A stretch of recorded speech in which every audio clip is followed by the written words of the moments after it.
Don't you guys wish that everybody that you knew in your network, your clients, your family, the people you argue with on social media over these issues, and that the EPA is actually valuable? Don't you wish they were in this room getting all this knowledge as well? Don't you think things would be so much easier, that they could actually understand and connect the dots to why these things are so important to them? I'm a marketer. I've only been in city government for a year, so there's been a lot of learning in that stage. But I came from the private sector, and 2 decades were actually, that's not on my resume, were in marketing and advertising. And so I come from a marketing background, so I really think about things on how do we get people to be motivated, and how can you move the needle? You have to answer the immortal question, what's in it for me, right? And me, I mean them. And so the interesting thing about city government, we suck at marketing. And it's not because we're not, astute marketers. It's a lot of times it's bandwidth, it's time. There's a lot of things that are going on our plate.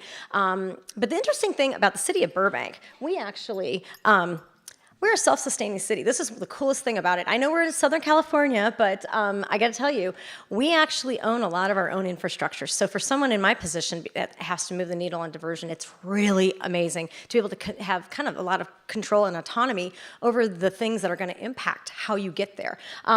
But we actually own our own landfill, and it's actually in one of the wealthier parts of Burbank, which is kind of an ironic thing. And a lot of people don't really even realize that we have a landfill, which is a good thing, right? So, but our big thing is we're not like a waste hauler where, or a landfill manager that we actually get paid on people dumping things. We actually want to preserve it because who wants to site another landfill?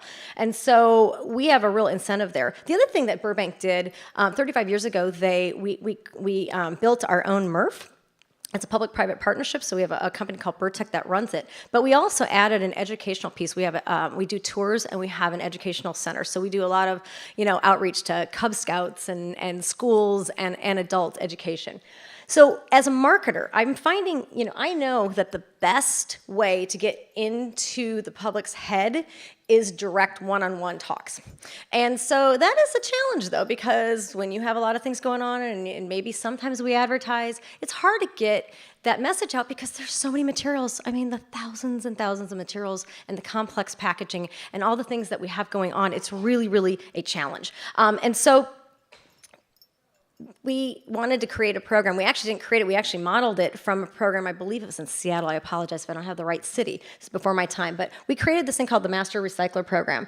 And what we're really trying to do, we're getting beyond the blue bin. Yay, I put it in the blue bin, participant ribbon for me. We're truly trying to follow that waste hierarchy and get to the consumers, the residents of Burbank, to know that they are empowered and they've got a lot of things that they can be doing, higher up on that waste hierarchy. And so we structured our zero waste citizen engagement training over 4 months. So this is really intensive material. I mean, we're bursting a lot of bubbles, and it's a lot for them to take sometimes. So we've made sure to stretch this over 4 months to be able to get a much more, way for adults to be able to work on their busy schedule. And also there's homework in between.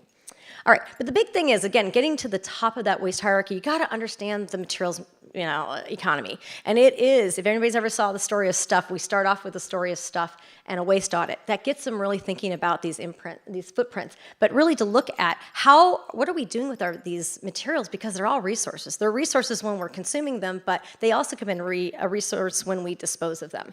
And so these are the courses. We have 7 courses, as I mentioned. So we've got everything from, bursting that bubble, there is no such thing as a way, to also household hazardous waste. And then this is an interesting thing. This is my favorite, and I was really inspired by the resource recovery folks that came and spoke today about commodities markets. That's everything.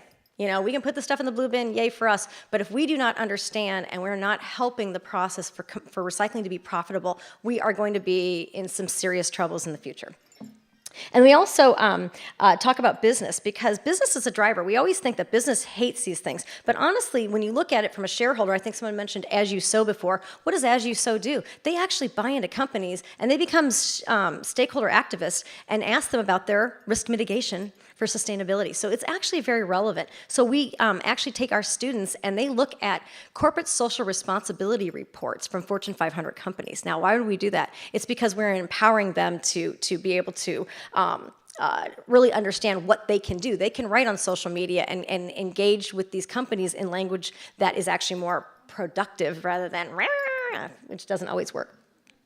And then the final one is, throughout the thing, we've been doing homework assignments, and we have been basically planting the seed, because not only we're going to give them this information, but it doesn't do any good if they're not going to be active, if they're not going to do something for it. So they have to commit to volunteer hours. So throughout the courses, we are also helping them shape ideas that are near and dear to their heart. Maybe they want to start a share table at their children's school, or they want to do. One girl is actually, she works, or she actually has her hobby is roller derby. She's actually very small, which is kind of funny, but she wants to do hiking. She loves hiking and roller derby, and so she wants to combine that into her project. So it's kind of cool. There's no such thing as what's the right thing to do. And then the last thing is we bring alumni together and do little special events so they can kind of network and share ideas.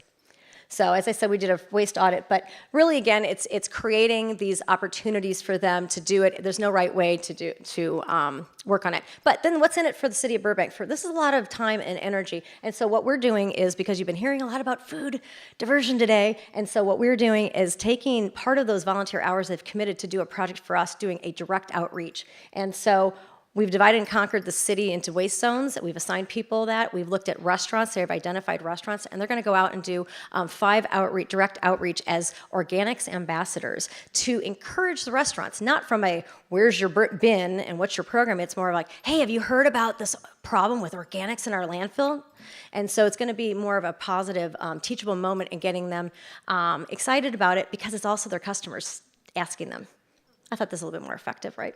So I'll just kind of go through this. Then in the very end, after they've completed their hours, we actually do a special ceremony at our city council, which also gets the city council engaged to know that these citizens now have this kind of training and really learn about these ideas. So anyway, I know I took some. I was so glad the people before me were short on time because I took their time. Oh, I blazed through it. So I can't see far with glasses on, so no, that's okay. You tried. So I talked fast, so. I'm sorry? 104,000 people. 50% of the people are in multifamily. So it can be a challenge for us from an AB 341, because most of them actually in Southern California, we have a lot of loopholes. They have the commingled dirty MRF will recycle for you, check the box on compliance. So it's hard, because half of my residents, I can't even really do a thorough program for commercial recycling. So it's a real challenge. So I've been, again, with this master recycler, it's like, what can I do? Well, I have 17 people that are committed to this program, plus about 45 alumni that we can tap into. Not only, hey, will you man our booth, at this event, but also it's like, hey, we want to engage you guys. There's an issue coming up. If California Product Stewardship Council sends me an alert, I send it to those guys, because those guys are our ones that are ready to go. Yes. What's the average age demographic of people coming to your program? That's a good question, and it's. Can you repeat the question? Oh, sorry. Yes. What was the average age demographic of the program? Honestly, it runs the gamut. I have retirees to someone that's in college. So she's like 21 years old. So I'd have to say probably in their mid-30s. What happens a lot of times, the real catalyst, again, going into marketing, what's in it for them? A lot of them have kids, school-age kids. These are they're thinking now bigger than themselves and thinking about what kinds of things that their children are going to have to deal with. Plus, they also want to lead this. It's a moral issue, really, and so they want to be able to. And they also might be bothered that their school isn't recycling. So there's a lot of motivation. I'd say about mid-30s is the average, though. Yes. I know there's a lot of studios in Burbank. Have you had a chance to see about engaging any of them with, say, getting some of these messages into TV, movies? It sounds like you've got contacts in that world already. It's a really great question. What she asked was, because Burbank actually has several studios. We have Cartoon Network, we have Warner Brothers and Disney that are directly in Burbank. We've got some, like Universal is just on the cusp of Burbank and LA. Have we engaged them to kind of maybe combine messages? We haven't yet. I'm learning to navigate, the city and how you do cross promotions without looking like you are endorsing businesses. So I'm kind of learning that. I'm having to kind of take a step back. And I've had a lot of other big things to fry, but because I have had a background and I know their dirty laundry, I know what goes behind the scenes. But the studios are better than the errant productions that are out there, because they actually have the infrastructure. When you're building the set for Modern Family, you're not going to tear that down, after 2 days of shooting. So they've got their infrastructures. They have asset departments where they try and reuse some of the stuff, but they do a lot of purging. And so there's a lot of programs we can start doing, and they are definitely on my radar. So I just got to figure out how to do it. More questions? Yes. I was curious, how are you recruiting citizens to join your program? Okay, so one of the things, and when she asked, how am I recruiting? So yes, there are things that we can do by outreach and Facebook pages. We have right now. I haven't really focused too much on social media. We have like 205 likes on Facebook, so we have some ways to go. That's not going to get me there. I actually did start on Nextdoor. So I've been reaching out to Nextdoor, and that's been super effective because, again, it targets my city, because I don't need to reach out beyond Burbank if I don't want to. But the one thing I did, and I learned this at EcoSet, because what I did at EcoSet, which is a zero-waste company, the zero-waste sets, and we actually, at the EcoSet, had a 94% diversion rate. 60% of that was through reuse. So we actually had a lot of proven ability that this stuff isn't waste. But how do you find homes for all these weird, odd things? Well, I had to develop a listserv. So over time, so the last year, I've combed every workshop that we've ever held that I can find a sign-up sheet, and many other ways. And I have a listserv of about 1,300 people. And when I send it out, I'm always like, greetings, waste warriors, and this is your humble public servant reaching out to you. And I always ask them for leads. I ask them, this isn't a VIP list. Feel free to forward this to your network. So I'm never going to be shy about asking for leads. So I have a listserv of about 1,300 people. We also have a lot of city buildings, so I do a flyer. I have a nice brochure, and I'm willing to send that to anybody. I've got a PDF of that. So there's many ways to go out and skin the cat. But we actually had 25 people sign up, but some people just couldn't commit the whole 7 weeks. So, yeah. Anybody else? Yes. What do you mean by waste zones? Okay, so City of Burbank. So again, we were going to divide and conquer, and we targeted restaurants because AB 1826 now, since January 1st, that's where the next shoe to drop was restaurants. And that's actually the easiest, I think, of all of the businesses to be able to really pinpoint and do an AB 1826 specific program, especially for food recovery and donation, because that's part of my background. So it's a passion of mine. So it's hard, instead of just doing the whack-a-mole, we actually had something very strategic. So I looked at the city, I just figured out, as far as business districts, how to divide it up, and then everybody got to pick a district, and then they have a partner, so there's 2 people in each district. And then they filled in some of the information. So instead of me having to do it, take time, or get an intern, they actually are out there calling the restaurants and getting, okay, who's the manager, who's the business owner? So they're putting that in the database, so then once they go out to do this direct outreach during this period of time, during their volunteer period, they actually, we're going to put a fact sheet together of the, kind of the script and the things that they should be going over with them. So it's kind of strategic, but that's the zones. It was really to kind of handle it, and so I know which restaurants are being covered, so I can also report that to the state, as part of what my outreach is. And then anybody else that we didn't cover, then I'll make it up. So, Can I just ask Yeah. really quickly, the financing, I'm sorry if you explained that and I missed it, but is this all coming from tipping fees, or how are you funding this? it's free. It's free for the students. My efforts too. The city the taxpayers of Burbank pay myself, and so I've devised the program. It's absolutely free. So where does the money come from? You get paid. I'm saying there's no charge. I'm saying there's no money outlay. The only outlay I've had to do is the 2 tours, and one was City of Burbank. From the General general fund? fund, yeah. Okay, I'm sorry.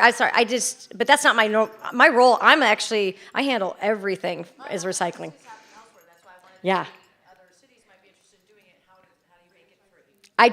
I just did it as part of my job, because for me, again, as a marketer, I can do a whack-a-mole and try and get to people, but if I can build up these waste warriors that can go out and be the Pied Pipers for me over time, that's going to be a very effective way to do it. So it's a lot of time out of my own busy schedule and the other day job I have, but it is so well worth it, and the feedback, and to get people to see how engaged they are and how motivated, now that they understand it so much more beyond, no, that doesn't go in the blue bin, oh, that does. They're understanding the materials economy. They're understanding when a company changes their packaging, that if they're moving for stuff that's more complicated, what are we supposed to do? They actually have power. Now they can make decisions on what kind of things. They can communicate it. They can tell their family and friends, and that's how we make change. So, Thank you, guys. Thank you, Amy, our leader of the Waste Warrior.